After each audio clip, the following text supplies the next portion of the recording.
Sebelum ditetapkan menjadi tersangka, Bribtu Rizka Sintiani sempat berdalih pergi ke dukun ketika suaminya, Brigadir Esko Faskareli, dinyatakan hilang. Bribtu Rizka merupakan istri dari Brigadir Esko dan telah ditetapkan menjadi tersangka atas dugaan pembunuhan terhadap suaminya tersebut. Sementara jasad Brigadir Esko pertama kali ditemukan oleh mertuanya atau ayah dari Bribtu Rizka dalam Amak-Siun pada 24 Agustus lalu di belakang pekarangan rumahnya di Dusun Nyiur, Lembang Dalem, Desa Jembatan Gantung, Kecamatan Lembar, Kabupaten Lombok Barat, Nusa Tenggara Barat.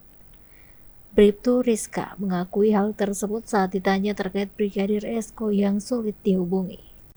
Adapun pengakuan Bribtu Rizka ini diungkap oleh kuasa hukum keluarga korban, Anton Haryawan. Bahkan kata Anton, Bribtu Rizka mengatakan kepada ayahnya bahwa berdasarkan pernyataan dukun yang ditemuinya, Brigadir Esko sudah jauh dari rumah. Brigadir Esko itu hilang pada tanggal 19 Agustus, jadi 5 hari menghilang. Ibu dari korban bertanya kepada menantunya atau istri dari korban. Jadi hasil bertanya tersebut di WhatsApp. Kenapa HP anak saya tidak pernah aktif? Tapi dijawab sama si pelaku, saya juga mencari keliling. Saya sudah minta kepada dukun, katanya, bahwa si almarhum sudah jauh dari lokasi rumah. Katanya dikutip dari kompas.com. Namun ibu Brigadir Esko tidak percaya dengan perkataan menantunya tersebut.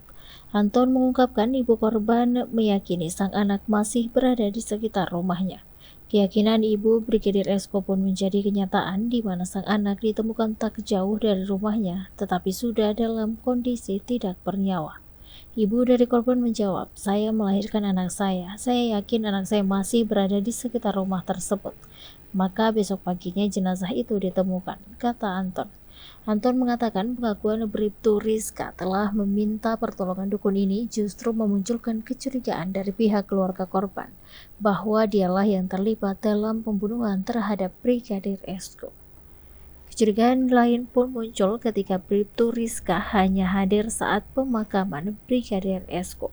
Anton mengungkapkan ketika keluarga Brigadir Esko menggelar tahlilan, Bribtu Rizka tidak pernah hadir.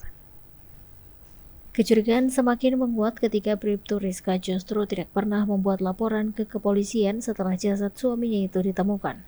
Padahal berdasarkan hasil otopsi, Brigadir Esko bukan tewas akibat bunuh diri tetapi dibunuh.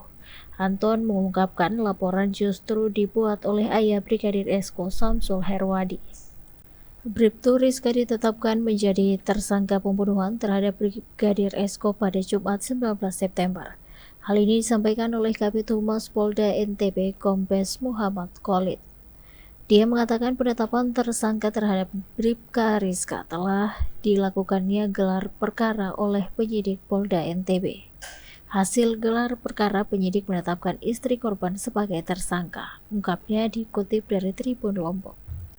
Namun Khalid tidak menjelaskan peran dari Bribtu Rizka dalam kasus dugaan pembunuhan yang menewaskan Brigadir Esko. Terkait hal ini, ayah Brigadir Esko, Samsul Herwadi, meyakini pembunuhan terhadap anaknya tidak mungkin dilakukan oleh Bribka Rizka sendiri. Dia menduga ada orang terdekat Bribtu Rizka yang turut terlibat. Meski menantunya sendiri, Samsul meminta aparat tetap menghukum Bribka Rizka seberat-beratnya jika memang terbukti bersalah.